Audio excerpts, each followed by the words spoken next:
You kept showing up. You stayed late, you said yes, you tried harder, you held it together for the team, the clients, the patients, everyone. And somewhere along the way, you started disappearing from yourself. Welcome to the Veterinary Business Podcast, where practice owners get the strategies that build stronger teams and stronger businesses. I'm your host, Don Adeesha. It's great to have you here. For a lot of veterinarians listening in, burnout isn't just about being tired. It's about years of perfectionism, people-pleasing, self-suppression, and living in survival mode until you barely recognize who you are outside of the work. Today, I'm joined by Joelle Flynn. She's a mindset, nervous system regulation, somatic, and human design coach, and the founder of Joyful Journeys with Joe. Before becoming a coach, Joelle spent more than 20 years in veterinary medicine as a registered veterinary technician, and after experiencing burnout and career disruption herself, she now helps veterinary technicians, veterinarians, and support staff move out of overwhelm and reconnect with who they really are. We're going to get into why perfectionism and people-pleasing are so common in vet med, what survival mode actually does to the nervous system, how self-suppression fuels burnout, and what it takes to rebuild safety, self-trust, and confidence in this profession. This episode is sponsored by Echo Marketing, the team helping veterinary practice owners elevate their online presence and grow with clarity. Joelle, it's great to have you on the podcast. I am so honored and excited to be here with you, Dawn. Thank you so much for having me.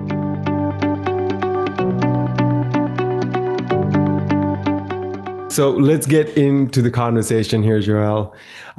Many veterinarian professionals struggle with perfectionism and people-pleasing. What do you think these patterns are so common in veterinary medicine? I believe that, I'm also gauging in my own personal experience. I know when I was young, I felt as though I needed to uphold other people's expectations. And I also was in a dynamic within my family where I felt like I had to be the perfect kid as well. So we talk a lot about perfectionism and people pleasing in veterinary medicine, but what I've found personally is that we don't talk about the root causes of those behaviors. And until we start to address those root causes, we're going to start those two tendencies. We're going to see them continue to rear their ugly heads. So for me personally, in vet med specifically, I went through, like you said, 22 years almost of veterinary medicine, being in small animal internal medicine, and I experienced burnout 3 times, actually. So I was in and out of the industry 3 times. That third time, I officially hung up my stethoscope, never thinking that I would be drawn back to veterinary medicine. But I know now that this is why I was drawn to veterinary medicine to begin with, was to be here for my colleagues in this facet. So I'm grateful for it now, but it wasn't until I went through that healing process where I really discovered where those people-pleasing and perfectionism tendencies were coming from. And now I'm so passionate about bringing that to the veterinary medical field because we get so caught up in that we totally and completely lose our identity, because every single time we choose to make sure someone else is happy and neglect ourselves, it makes us eliminate any boundaries that we might have had at one point in time. It makes us self-suppress even further. And then that ultimately sends a message to our subconscious mind and our physical body that we're unworthy of our desires, that we're unworthy of what we want out of life.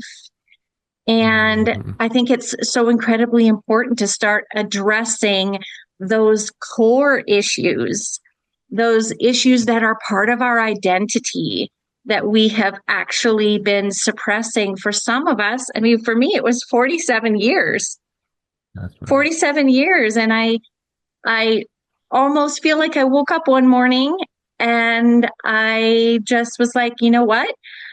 I don't even know who I am anymore. I don't know what I love. I don't know what lights me up.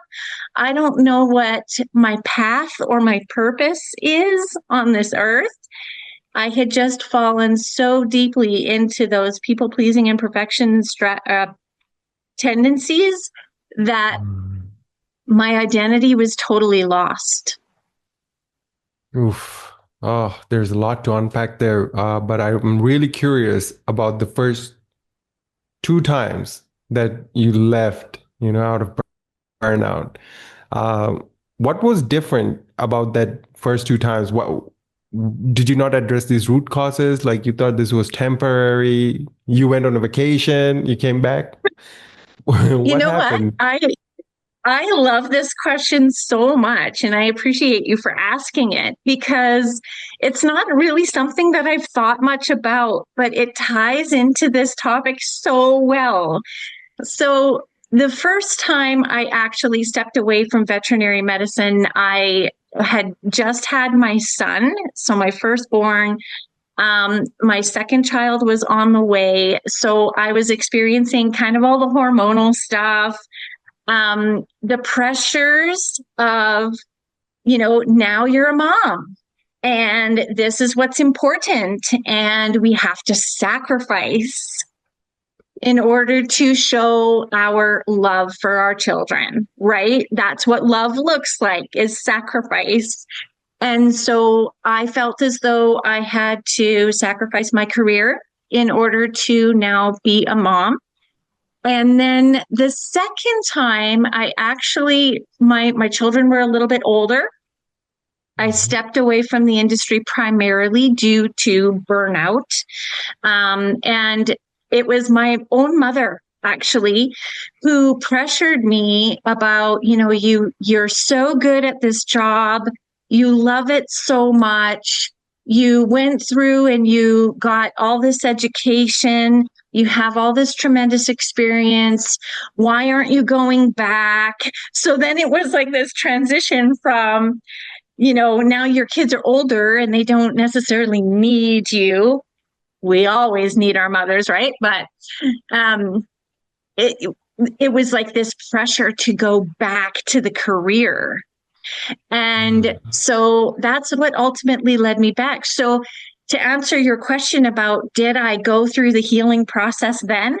I absolutely did not, because I didn't recognize at the time what it was that was causing the burnout. I just attributed it to other things, right? The first time was the hormonal aspects about being pregnant, being a mother to a young one, all that kind of stuff. And then the second time it was, I was overwhelmed with everything, plus being mom and not really having any kind of balance.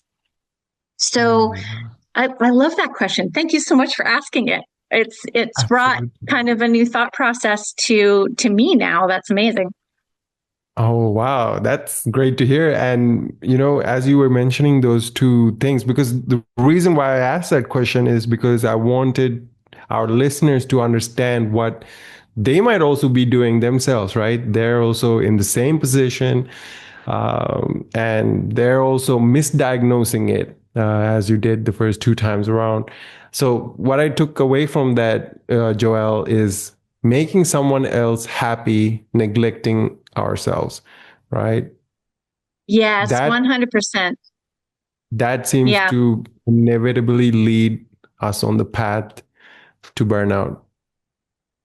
100%. Yeah, because ultimately we are meant to, our purpose on this earth is to just That's right. be ourselves.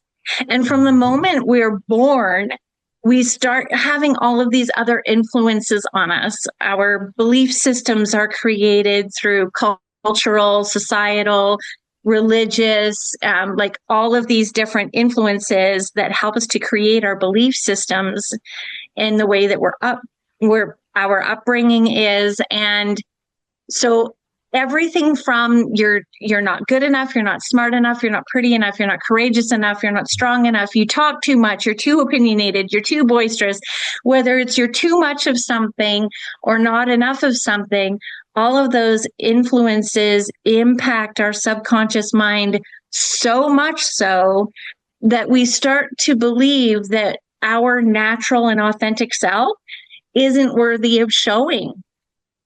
And then all of these additional fears start to get created surrounding those belief systems. So the fear of judgment, the fear of rejection, the fear of humiliation and shame. Oh my goodness, humiliation and shame are so huge in this industry. So huge, right? Like, God forbid we should make any mistakes. God forbid we shouldn't know everything at the drop of a hat. Right? God forbid we shouldn't, have the answer at every second in every moment, or show the right level of compassion and care, or like, don't even get me started on addressing money things with clients, because that's always a bone of contention as well. So yeah, it's an incredible impact that has on our lives right from the time we're in childhood. That I think, like, we are authentically human, right? And authentically human means 100% guaranteed we are going to make mistakes. And that's fine. And I think, like, what I'm understanding here, it's okay to make someone else happy, but not at the expense of your own happiness, right? Correct. Let's talk a little bit Yes. more about that. Now, you describe nervous system regulation as the foundation for change. What does it look like when a veterinary professional is operating from survival mode, and how can they begin to shift out of it?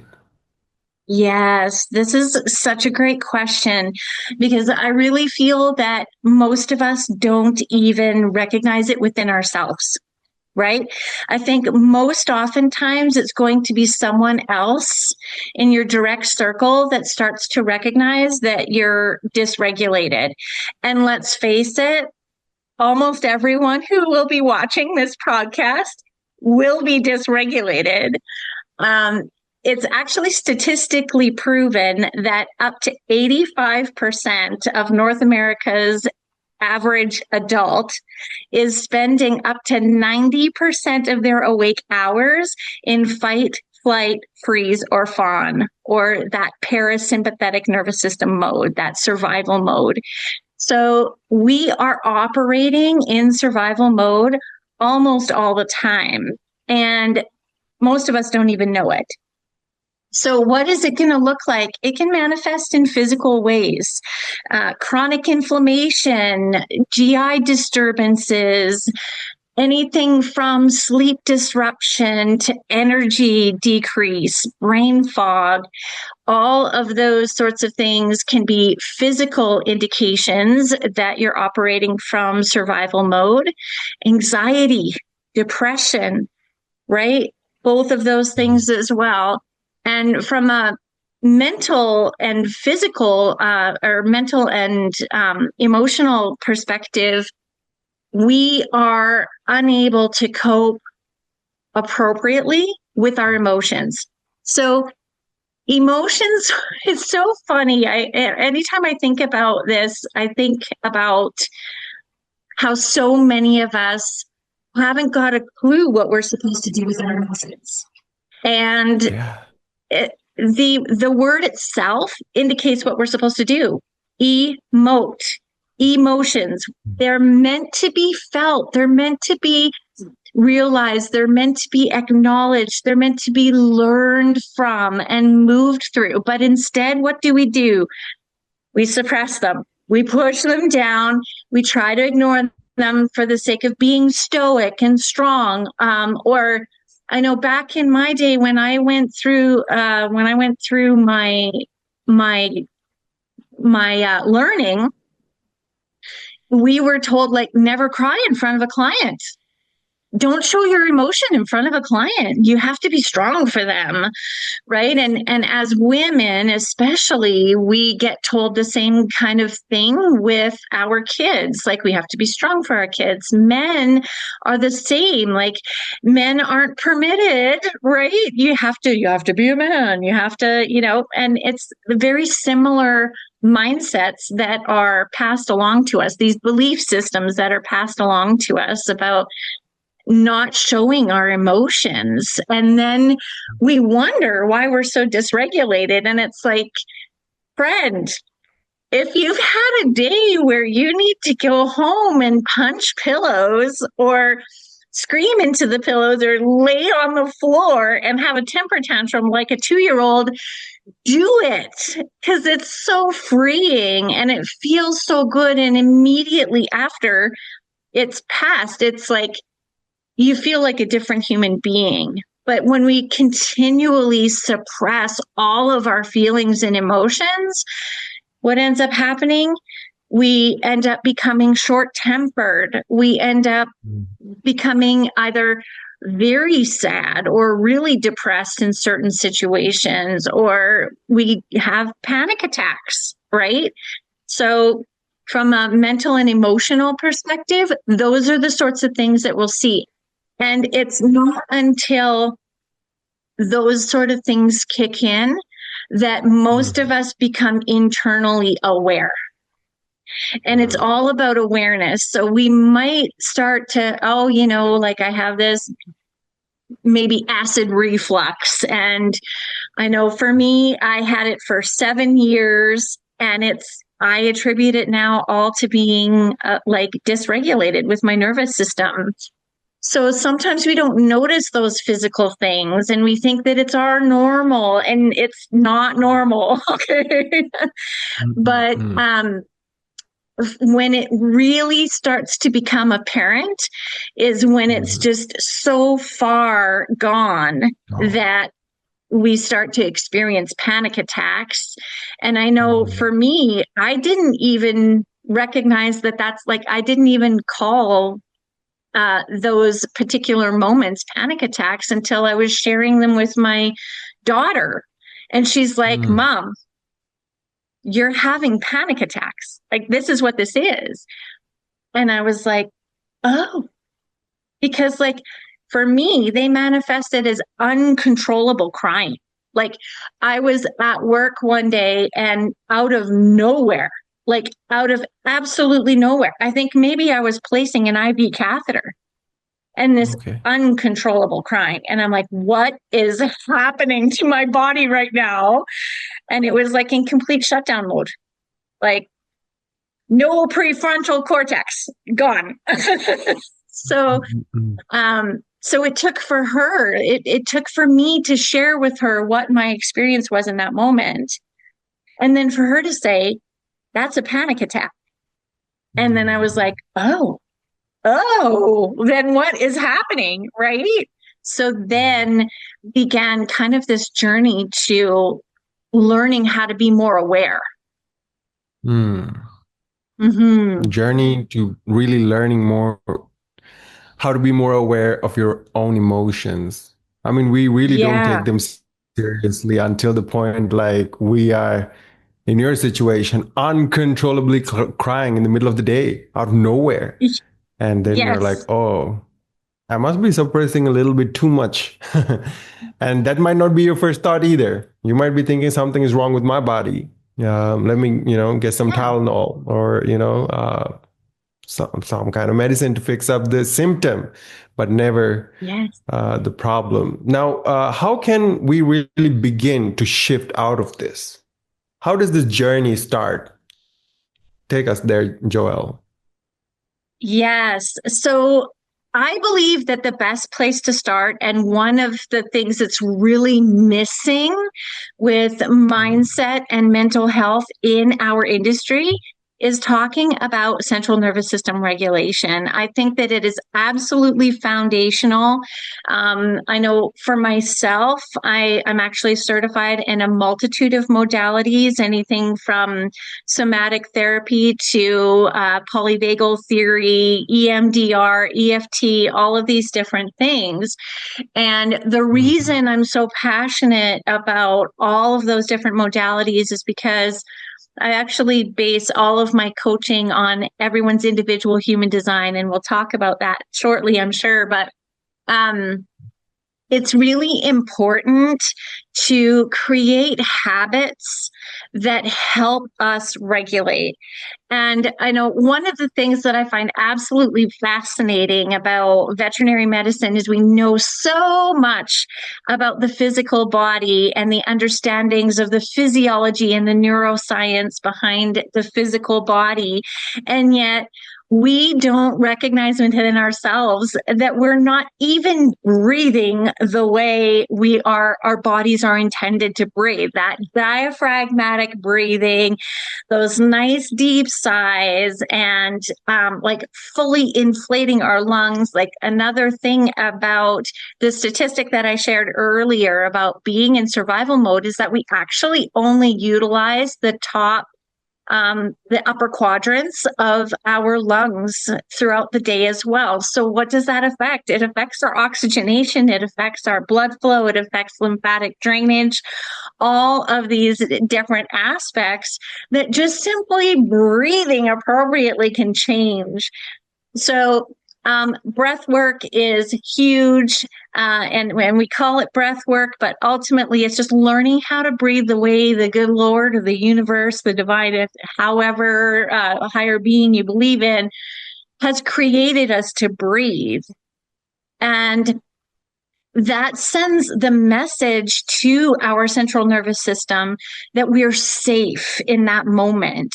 So when we can train our bodies, and like this is one of the biggest misconceptions I find with mindset work as well, is that we focus on mindset, believing that the cure to all of this is actually within our mind, but we have to work backwards.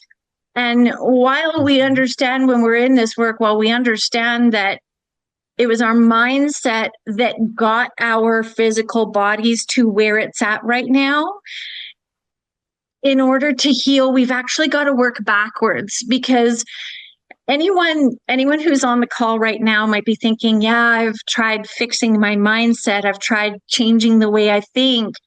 But the moment our conscious mind tries to convince our subconscious mind of something that our subconscious mind believes is unsafe, it causes like that neurological trigger in our body, and our bodies instinctively react. So many people don't know that when a trigger happens, so say there's something that makes you angry, before you even recognize that there's a thought associated with that anger, your body reacted first. And it's like not even a fraction of a second. It happens so quickly, but our nervous system is so highly tuned and trained to respond to triggers that we actually have that body response before we have the thought occur in our subconscious mind. And then our conscious mind will recognize it. And so in order to really address mindset, we have to start within the body, getting the body to feel safe. Otherwise, the moment we start to talk about rooting in our authenticity, all of those subconscious beliefs that have been running on the repeat in our subconscious mind for our entire life, 85% of which I would say are negative, those thought processes automatically kick in and our bodies instantly go into survival mode. So we need to be able to work backwards. Our bodies have to feel safe in order for us to start believing new and uplifting and empowering thoughts and changing our thought processes and working with the neuroplasticity of our brain in order to reprogram those thoughts. But it all starts with feeling safe within ourselves first. Otherwise, we have this battlefield between our conscious and our subconscious mind. Our conscious mind is going to say, of course you're safe. Look at around. Like there's no saber-toothed tiger in the building. Yeah. But then the moment you think to yourself, you know, like I really feel like I need to just right, and just express my anger in this moment, if it's appropriate, of course. You don't really want to do that in front of clients, but you can go to the back and go to your safe place and express that anger, but you have to feel safe to do that. If you go to the back to your coworkers and you growl and like start to utilize the knowledge that you have with your vagus nerve and working with polyvagal theory, you might get some dirty looks. And if you have that fear of judgment and rejection, what are you going to do? You're going to continue suppressing all of those feelings and emotions, and therefore not process them, not emote them, because ultimately your body feels unsafe to do it. What a wonderful, wonderful answers, really, right there. So getting the body to feel safe, because I was just wondering about that. What does it mean? So you mean physically be in a safe space as well as emotionally. That's also key, of course. You must feel safe. And then you emote. Now I'm wondering, Joelle, I don't want to be doing this when I'm angry. You know, I don't want to get there. So what does getting the body to feel safe look like when I'm at a more neutral state of mind, where I just want to acknowledge, right, you know, I have come down a wrong path. I would like to, you know, go in a better direction. Right. So once we become aware of our reactions or our triggers, our reactions to our triggers, that awareness is where we can really start to tap into learning how to regulate in those moments. But the more we practice regulation, and I say practice because it's a simple concept, but awareness is what brings us to a place where we start to actually utilize it. So what I'll often recommend my clients do is like that 3 minutes where you've just nicely crawled into bed and you're not quite asleep yet, and just focus on the activity, whatever it might be. It might just be simple breathing. Just breathe from the belly, one hand on the belly, one hand on the heart. Feel that elevation in your abdomen and completely fill. And in doing that, it's going to create a habit, right? And it's a habit that we can institute anytime, at any point of the day, and we can start to implement it all the time as well. And then it becomes an unconscious effort, right? It becomes something that we just do without even knowing that we're doing it. And so the more we are aware in the beginning of our central nervous system dysregulation and how to change that, the more we can start to have it become a daily thing at any time. And that is what ultimately really starts to change things for us, is that we spend majority of our day in regulation as opposed to dysregulation. Now, I will say that being regulated doesn't mean we're never going to experience sadness. It doesn't mean we're never going to experience frustration or anger. It just means that our recovery from it is going to be quicker. We're going to move from those fight, flight, fear, and fawn states back to rest and digest quickly. And that is the key. Obviously, we're never going to move through our human experience without having some level of fears. And that's normal and that's healthy for us to experience certain fears and to have those moments where we feel as though we need to protect ourselves, right? Otherwise, there could very well be a saber-toothed tiger lurking around the corner. And if we're like, well, it's fine, I'm safe, then ultimately that's not ideal. But we will move and recover more quickly from those situations just by adopting these new habits and daily rituals that we incorporate into our day-to-day that just become things that we do unconsciously.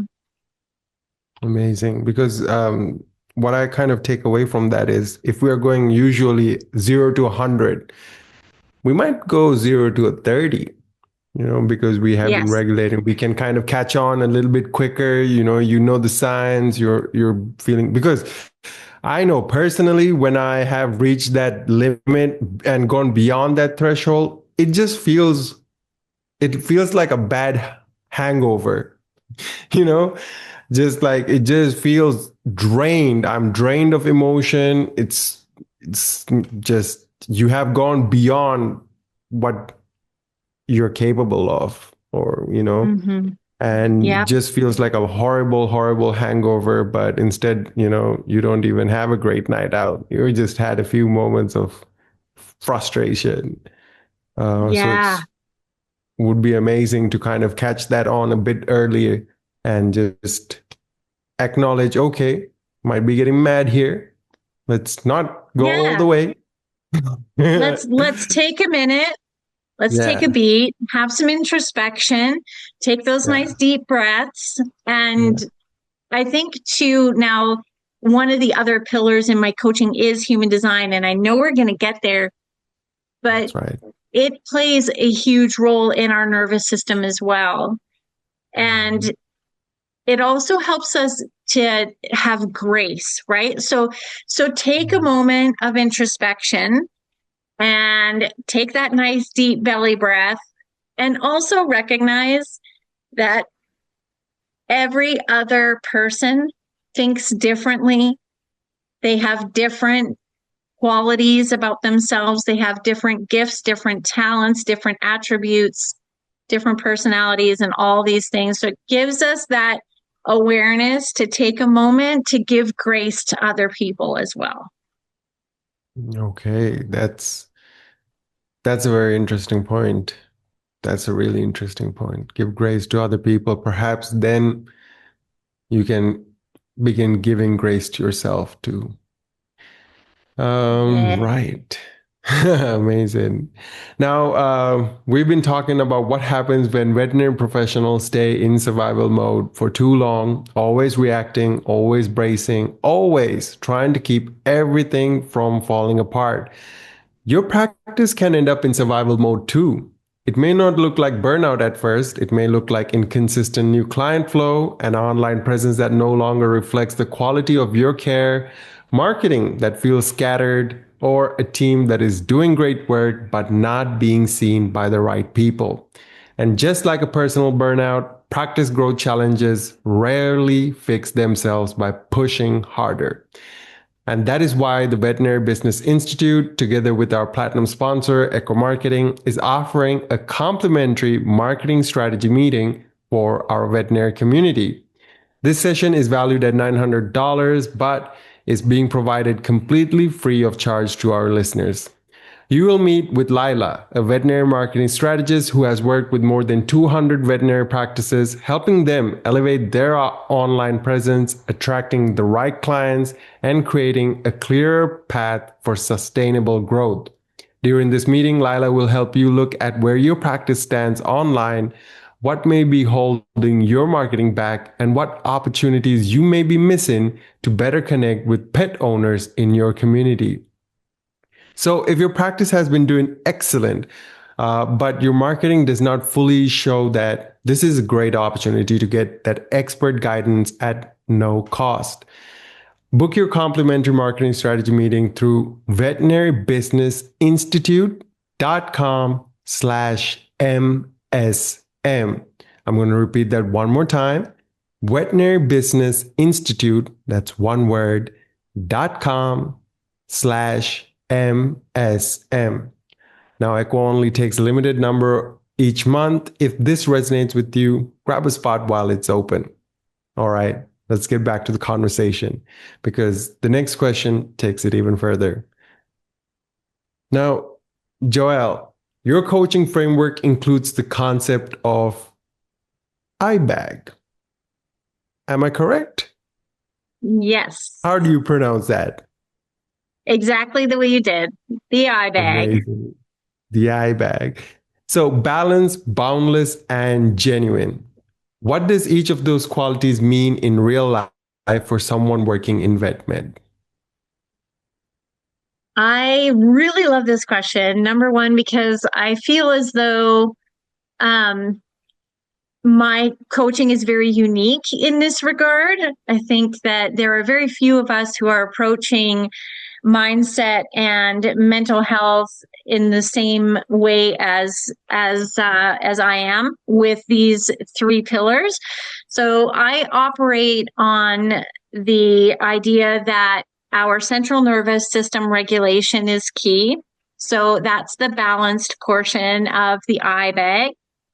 And that we are absolutely boundless, and to approach our belief systems and our fears and to really get down to the core of what created those belief systems and fears and really start to work with the neuroplasticity of our brains to change those thought patterns.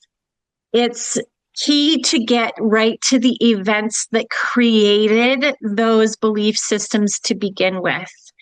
And I use a very unique hypnotherapeutic method called Clear the Fear. I'm one of only about 50 practitioners worldwide who are certified to utilize that modality. And that's exactly what it does. It takes us directly to the exact event that created that belief system and that fear so that we can change the story behind the event and make that event from a negative experience into a positive experience. And then we use reprogramming techniques to change our thought processes surrounding those events and those beliefs. And that is an incredibly transformational experience. And then the last portion of it is being genuine. And this is, like I mentioned earlier, so many of us get caught up in this, like, what is my purpose on this planet? What am I supposed to be doing here? I've lost my path. And we look for it out there. We try to find our answer in the exterior when the truth of the matter is that it's within us, right? Our purpose is simply to just be our genuine and authentic self. And the tool that I use to help guide us or reunite us with that true and authentic self is human design. Many people don't know what human design is, and it's absolutely fascinating. I know for me personally, it was a huge part of my transformation. And it's actually becoming more and more popular in the corporate world as well, because the corporate world is understanding the value that it brings It helps us to recognize us as unique individuals. It helps to identify our strengths, our talents, how we're meant to communicate with other people, how we're meant to utilize our energy and replenish our energy and protect our energy. It is so incredibly fascinating. And I think that it's one of the key aspects that we're missing in veterinary medicine, because we are such highly empathic individuals that we really tend to suppress ourselves and we lose ourselves. So we need this guideline or this roadmap to help guide us back to who we are at our core, help us to remember the things that we loved in our childhood, and even bring us back to our why in veterinary medicine. Why did we make the decision to even enter veterinary medicine?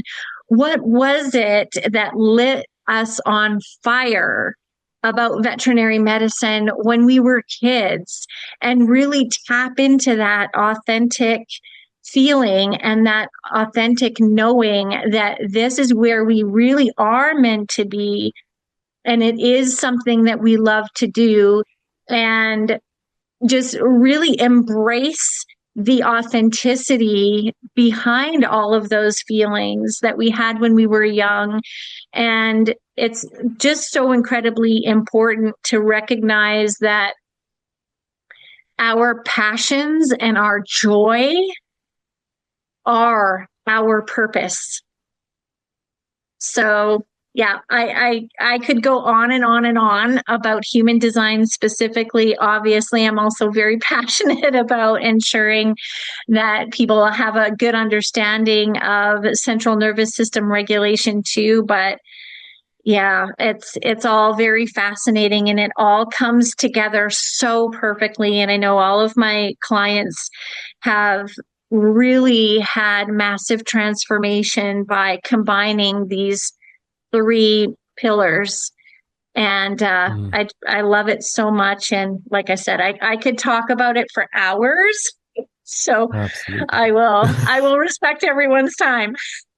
No, that's great. I mean, I love the passion over here. And I was just wondering, a question that perhaps I was not really clear on is, how does human design play into a veterinary office, right? You mentioned that even corporate is taking an interest, really understanding that unique individuality each one has. How does this help in day-to-day vet med? Right. I love that question. So when all of us are following our unique human design, it helps. I like to equate it that we're like puzzle pieces. So when we're working within a team atmosphere and we're working together with others, sometimes we can have some friction, right? When there's a level of understanding that isn't there. So we're not meant to all think the same. We're not meant to all have strengths in the same areas. We're meant to fit together like puzzle pieces. So where I might be really good at communicating because I have a defined throat, I might really love educating clients and getting into the rooms and maybe being a mentor on the other side of the wall to other technicians or other veterinarians. Perhaps I'm meant to be the teacher. Where others are maybe better at all of the technical work and they're a little bit more uncomfortable with communication. So as long as we understand everyone's individual strengths and talents and what lights them up, it brings joy to the workplace. It brings a level of fulfillment to the workplace, but it also increases team cohesiveness, because it's like, okay, you love to communicate. Are you wanting to be the one who communicates and educates the client? and you love to do the technical work. Perhaps you're the one who prefers to be in the lab running all of the testing. And you're the one who loves to do the tactile things with our patients. You're the one who loves to do more of the physical aspect of things. So understanding everyone's individual strengths and everyone's individual things that they really love to do, and then bringing those puzzle pieces together to create that cohesive, that joyful team that really comes together to provide the best level of service to our clients as well, because a team who works together and communicates well is also more productive. They're more efficient. They have better client retention. Maybe they can even see more clients throughout the day because they are more efficient and they are more joyful. And I think the most important thing to understand is when we all come together as a team like that, from a corporate perspective or from like the individual practice owner's perspective, it significantly impacts the bottom line. Significantly impacts the bottom line. You avoid all the extra expenses of recruiting, having open positions available. Obviously, like even preventing or protecting, I like to say protecting one veterinary technician or one veterinarian from going on leave for burnout is anywhere between $140,000 to $700,000 in savings alone on a yearly basis. So it is very impactful to the bottom line as well. And that's what, ties back into the ROI, because it really, when you find the right people in the right places, you allow them to have more of what they want to do, right? So when they want to do it willingly, instead of, like you mentioned, if they love communicating, great, you're in a communications role. That will allow more bandwidth for them to really excel in their role. And at the end of the day, of course, we understand burnout, stems from making other people happy at the expense of our own happiness. But if we are happy in making other people happy for a longer time, guess who's going to really feel that ROI, right? So that's what I'm understanding from this wonderful framework. So I think at the end of the day, it's wonderful. Did I understand that correct, Joelle? Yes, 100% you did. Absolutely. Yeah. Amazing. So now many professionals carry limiting beliefs like I'm not good enough or I have to do everything perfectly. What is the first step someone can really take to begin clearing those beliefs and reconnecting with confidence?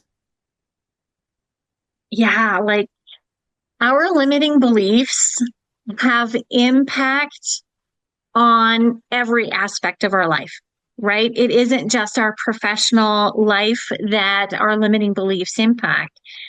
So we have as well what are called soul wounds. And every single human being on the planet has these. Every human being has limiting beliefs. Every human being has fears. Every human being has these soul wounds. And the soul wounds are where the limiting beliefs and these fears initially take root. And it goes all the way back to the ages between 0 and 7 years old, where we're like stuck in the theta frequency in our brain and we absorb any kind of suggestive thought processes that enter our brains. So most of us see these things as negative, but they're really not. We are meant to learn from them. We're meant to move through them. And when we have our nervous system regulated, which is, like I said, kind of that key foundational thing that we have to start with, we're then able to choose kind of this next highest thought without our bodies contraindicating what our brains are trying to tell it. So we can actually start to believe something new and different because of this neuroplasticity that we have in our brains. And we can realize that we're safe. So this modality that I'm certified in called Clear the Fear, it's a hypnotherapeutic therapy. And it's very similar to EMDR, to be honest. So many people are becoming more and more familiar with EMDR, and it's quite similar. We're able to go back to the very specific event in our memory and address the event for what it is, and then work to change the story. And in changing the story, it's an instant shift in what we feel within our body. And it all obviously also is tied into that feeling of safety. So we change the event from something that's negative that causes us to go into survival mode when we experience a similar trigger into something that's positive instead, so that the trigger keeps us neutral moving forward. So it's a very fascinating thing when it comes to all the neuroscience behind it. Again, something else that I can talk about for hours on end. Obviously, I won't. But the moment we can choose these higher thoughts, these new belief systems, it changes the dynamics of everything in our thought processes moving forward. Amazing. I'm just curious if it's possible for you to share a quick story on real case. Of course, we don't need the details, but of course, yeah. I had a client once who had come to me.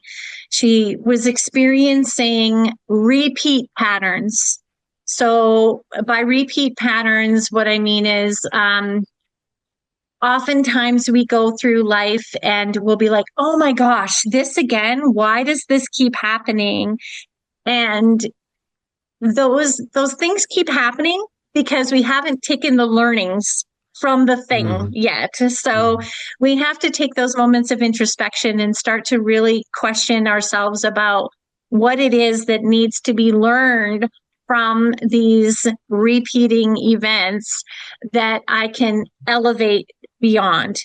And so she'd come to me saying that she was experiencing this repeat issue, and to help her identify why this was happening. Okay. So throughout the process, I won't go into details, but throughout the process, I was able to get her back to an event when she was approximately 4 years old. And she had an experience with her father having an argument with her mother about a money situation. And she was witness to this argument. And in that argument, they were fighting essentially about spending and that whole lack and scarcity thing that had occurred within this argument. And so then she immediately adopted the fact that money was bad. Money causes arguments. Money causes disruption in relationships. And the repeat pattern that she was seeing in her life was exactly that. The relationships that she was having with her spouse, or the relationship that she was having with her spouse, was constantly in turmoil surrounding money. And it's because of this particular belief system that she had. Now, when it comes to veterinary medicine, I know for me personally, one of the experiences that I had being on the receiving side of this particular modality, I was actually brought back to being very, very young.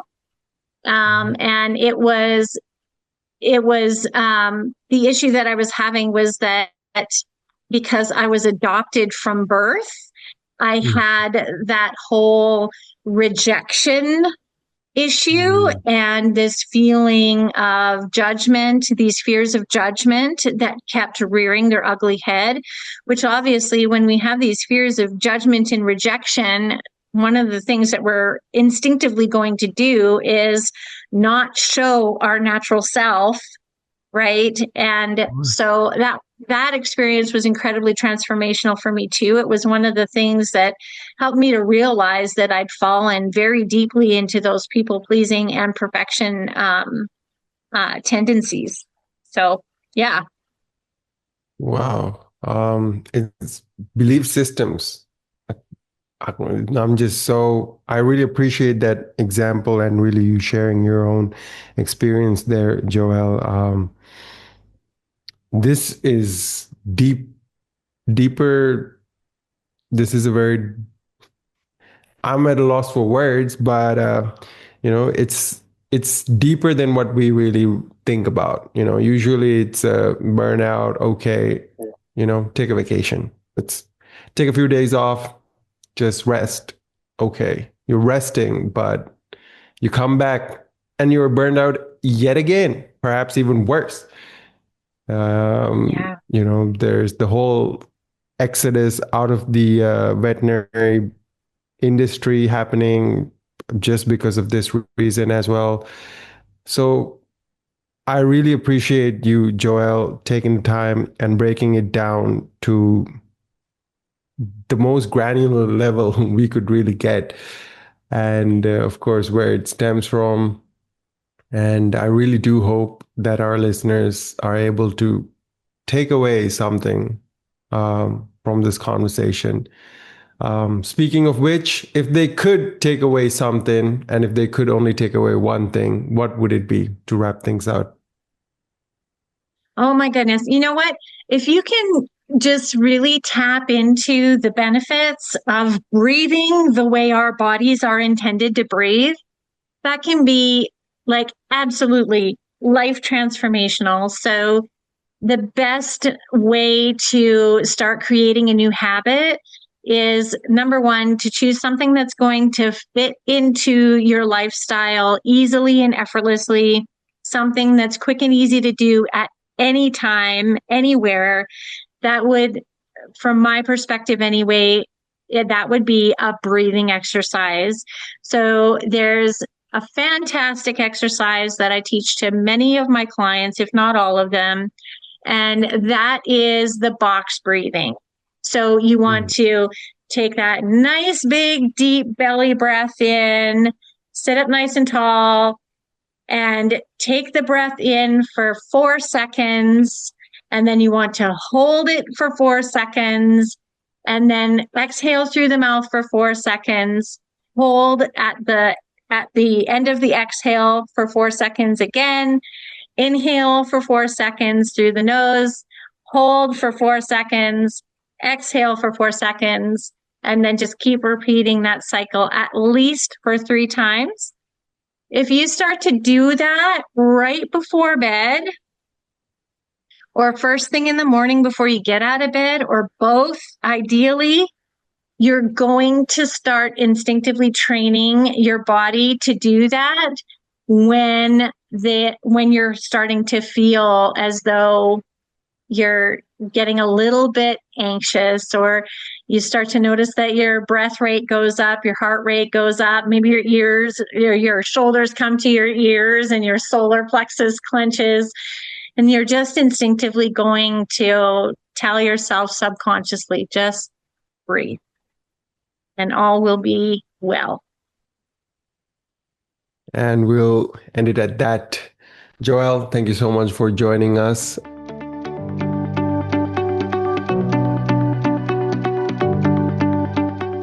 What a wonderful conversation it has been. What I really appreciate about this conversation is that it went deeper than take a break or set better boundaries, because for so many people in veterinary medicine, the real issue is not that they don't care enough. It's that they have cared so much for so long while slowly pushing themselves further and further aside. So for everyone listening in, if you want to continue the conversation with Joelle, we've attached her socials in the show notes so that you can connect with her and learn more about her work at Joyful Journeys with Jo. And a quick reminder, you can book the complimentary marketing strategy meeting through veterinarybusinessinstitute.com/MSM. I'll repeat that one last time, veterinarybusinessinstitute.com/MSM if growth is on your radar for 2026 and beyond. With that being said, I'm Don Adeesha. This has been the Veterinary Business Podcast. Until next time, take care.